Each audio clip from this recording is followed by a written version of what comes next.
that these nations had. They were shaving their beard. They were wearing togas. They had tattoos on them. They had brandings on them. You know, some of them were gladiators. Some of them were, there were different affairs of different things that they had. Some of them were poets. So on and so forth. They were keeping to the customs of these nations. Yeah, I got another scripture because you made a statement. You said, how can they be, meaning the other nations, how can they be a part of something they never were part of? How can they return to something they never were part of? And this is one of the scriptures that back you up. This is the book of Isaiah 63 and 18. The people of thy holiness have possessed it but a little while. The people of the Lord's holiness is who? Israelites. Our adversaries, that's the other nations, have trodden down thy sanctuary. The main adversary was Esau, Edom. Vespasian, Caesar, Titus Caesar, Domitian Caesar. Yep. Have trodden down thy sanctuary, and also the Babylonians. They trodden our sanctuary. Excuse me. We are thine, thou never bearest rule over them.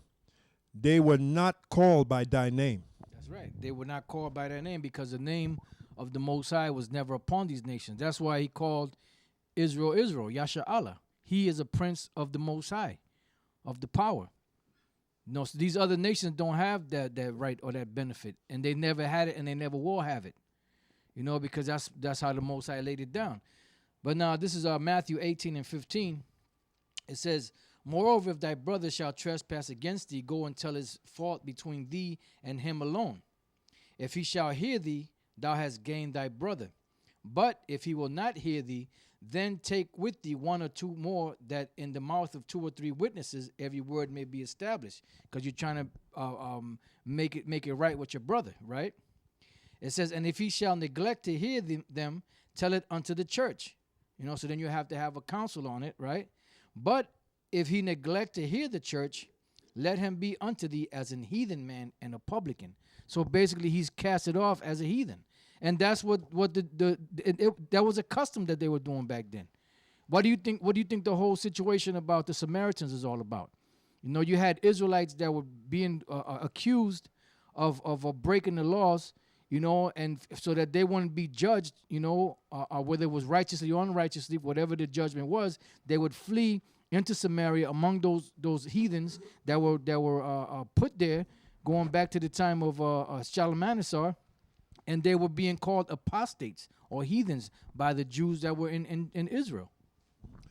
Another precept for you, the book of Ephesians, beginning at the second chapter, beginning at the 11th verse.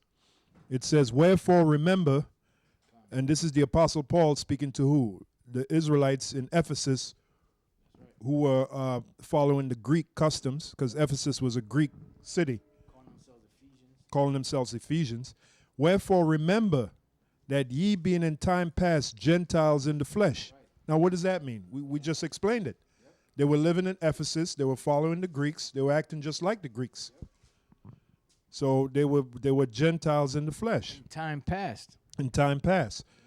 Yep.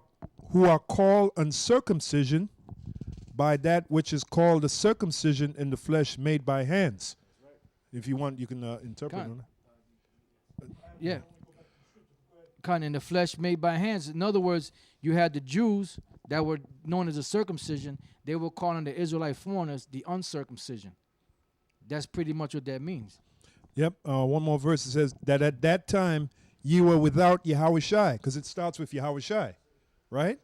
Being aliens, strangers. There's people that use that scripture to say that that's talking about the other nations, even Israelite groups. The Christians use that. That's talking about how the Most High is going to finally bring Israel together. Yeah.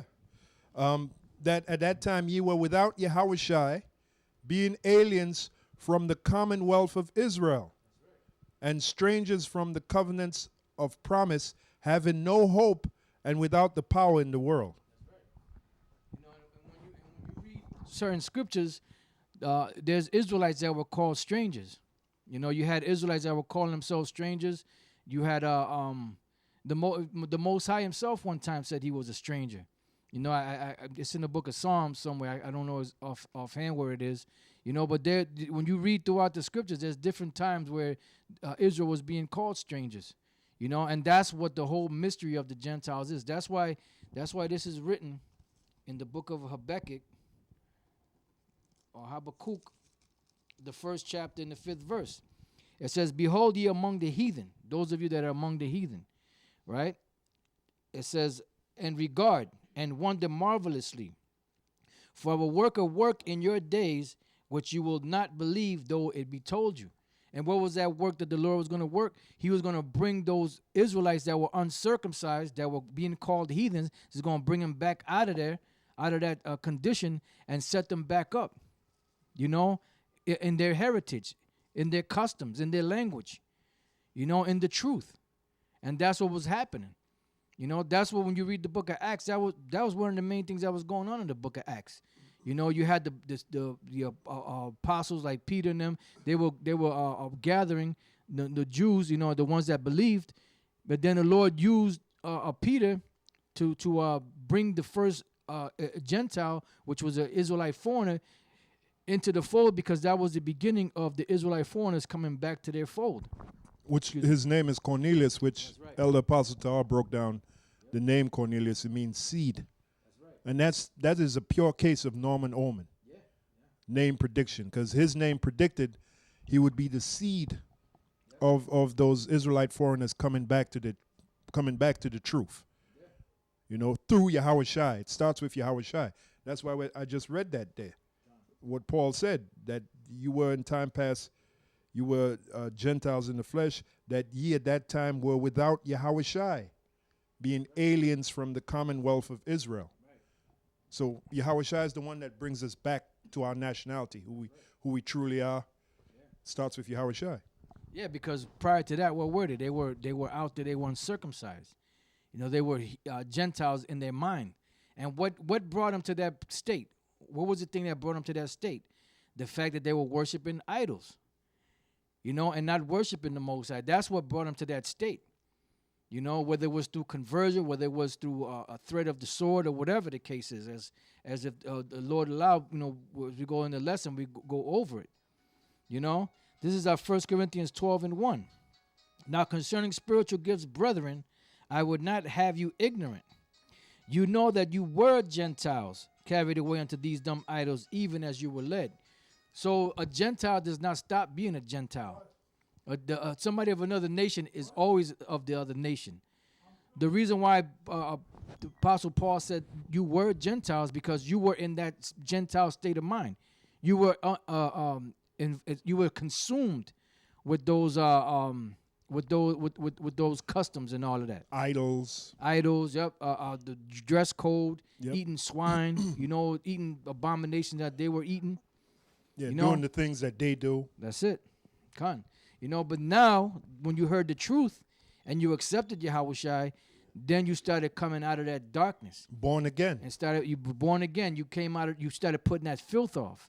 Mm-hmm. That's what that dream that Peter had, the dream that Peter had, the vision that Peter had about the sheet let down with the unclean beasts on it. Those unclean beasts represented the nation of Israel in an unclean state. Right. You know, the ones that were scattered abroad that were being called Gentiles. And then the statement that Yahushua made to his disciples in John 15:3, he said, "Now you are clean through the word I have spoken unto you."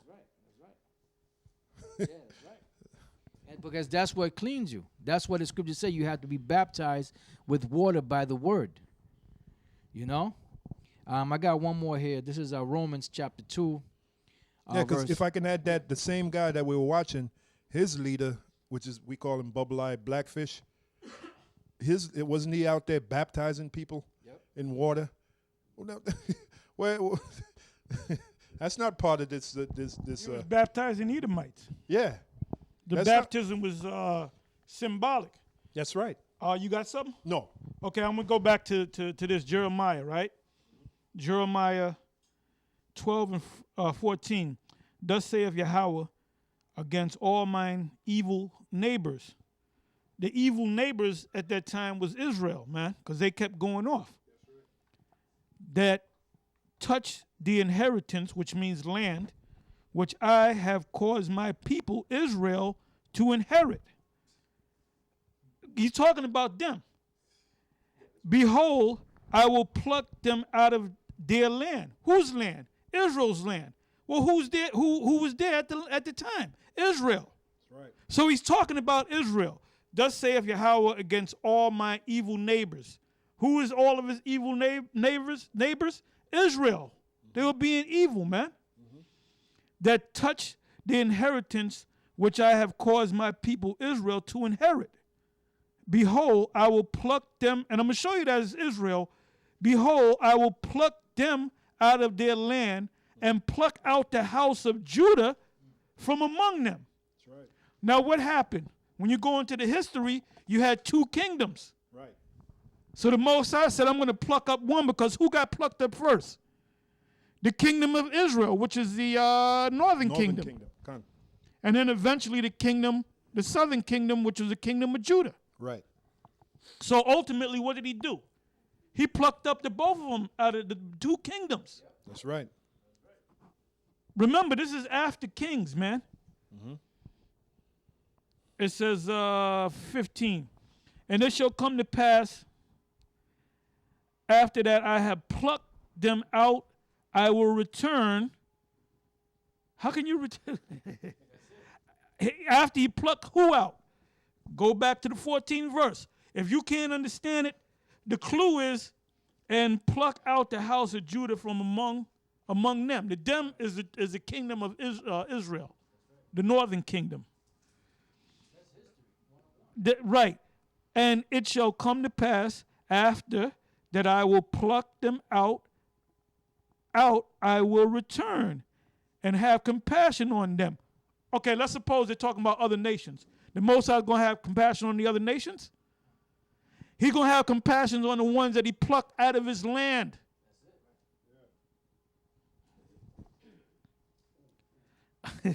I mean, it's simple, man. Out, I will return and have compassion on them. Who? Judah. It mentions Judah. Then it mentions the evil neighbors. Who are the evil neighbors? The rest of Israel. It says, and will bring them again, every man to his heritage. What does the word heritage mean? Your land. He's going to bring them back to their land. It ain't talking about Edomites, because Edomites are not going to have their land. Matter of fact, the scripture says we're going to have Esau's land. Yeah. Simple as hell. And every man to his land. Every man among who? Israel. And it shall come to pass, if they will diligently learn the ways of my people. Who are the Lord's people? Israel. Who are these people that he's going to have compassion on? Israel. Because didn't he say, go give me Lower my Hosea 1. Because it even said, it comes out plain. Hosea came out and said it and said, look, you are not my people. Right. Go to the point. Come. This is the book of Hosea, chapter 1, verse 10. Chapter 1, verse 8. Now, when she had weaned Laruhamah, she conceived and bare a son. Stop, you're going too fast. Laruhamah is who? That's the daughter of Hosea. What does it mean? No mercy. No mercy. It says, she conceived and bare a son. Then said the Most High, call his name Lo Ami. What does Lo Ami mean? Now you got to know the Hebrew. That's La'ah Aimyah, which means not my people. That's exactly what it means. La'ah, not, or no, Aimyah, my people, not my people. So he's saying, call the first child, not my people. It says, for ye are not my people, and I will not be your power. Who is he talking to? Israel. Is he talking to Edomites? He's talking to Israel, man. Because as you read down, it's gonna explain it, man. Hey, man, Yahweh B'Shem Yahushua gonna jack a lot of you clowns up, man.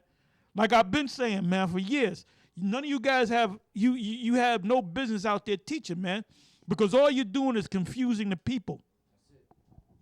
It says, Yet the number of the children of Israel shall be as the sands of the sea. Hold up. Wasn't he talking about another nation? Now all of a sudden he's talking about Israel? No, it's the same people. But it's written the whole book is written parabolically, man. Read that again. It says, yet the number of the children of Israel shall be as the sands of the sea. The Most High said, name that first child, not my people, because Israel's not my people no more. But yet, but my people is going to be as the sand of the sea. Even though I said they're not my people, at the end of the deal, they're my people. Go ahead. Which cannot be numbered, which cannot be measured nor numbered. And it shall come to pass that in the place where it was said unto them, you are not my people. What place is that? It ain't talking about Rome, because the Roman Empire took over the Israelites and allowed them to keep the laws and so forth and keep the Passover and call themselves Israel. So it ain't Rome. It ain't Babylon. It ain't Assyria, because everybody knew those are the Israelites. Okay, we're going to put the Israelites in slavery. It ain't talking about Egypt, because the Egyptians knew that we were the Israelites, man. It ain't talking about the Greeks, because the Greeks knew that we were the Israelites. That's why he forced the Israelites to eat pork and to build a place of workout and a place of exercise and eat, like I said, eat pork and wear a hat and follow the ways of the heathens, man. And it shall come to pass that in the place where it was said unto them. So what's the place? America. The place is over here, Babylon, America. Go ahead. Ye are not my people. There it shall be said unto them, ye are the sons of the living power. And who's telling the people that they're the sons of the living power? We are. The men of the Most High. Go ahead. It says, then shall the children of Judah and the children of Israel. Wait a minute, hold it. Let's go back.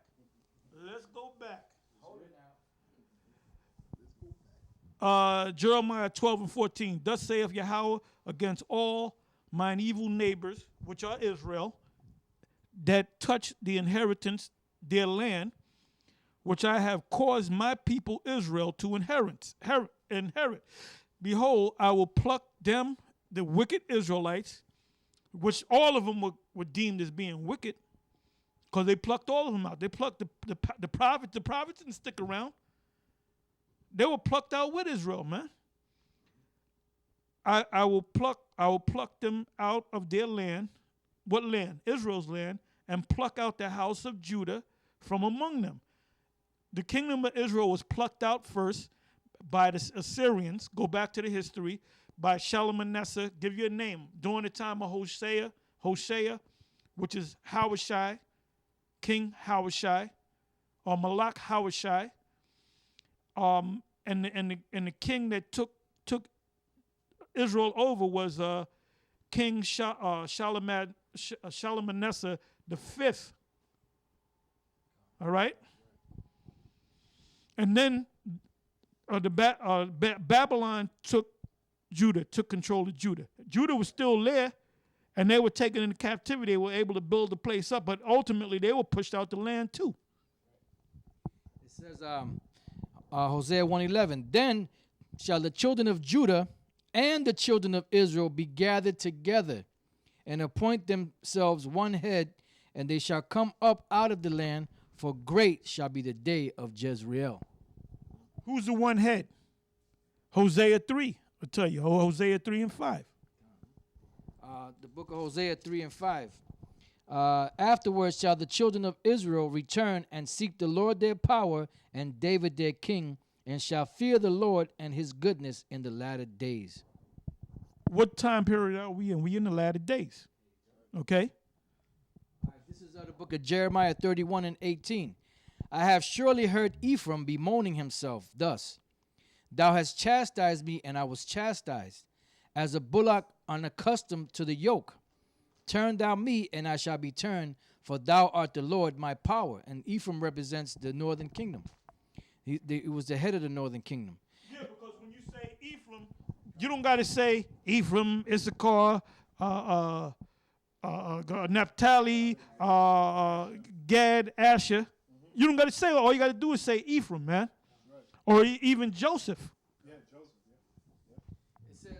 It says, surely after that I was turned, I repented. So this is the Most High telling you, because remember, we were reading that they were plucked out. That was the northern kingdom, right? It says, surely after that I was turned, I repented. This is the Most High speaking. You know, after he plucked, because there's a scripture, I believe it's in Jeremiah, where when we went into captivity, the Most High, shed a tear for that. You know, because we're his people, but since we were disobedient, the Most High had to spank us. Yep. You know? It says, surely after that I was turned, I repented, and after that I was instructed, I smote upon my thigh. I was ashamed, yea, even confounded, because I did hear the reproach of my youth. Is Ephraim my dear son? Is he a pleasant child? Most High is asking a question. For since I spake against him, when he plucked us out of the land, I do earnestly remember him still.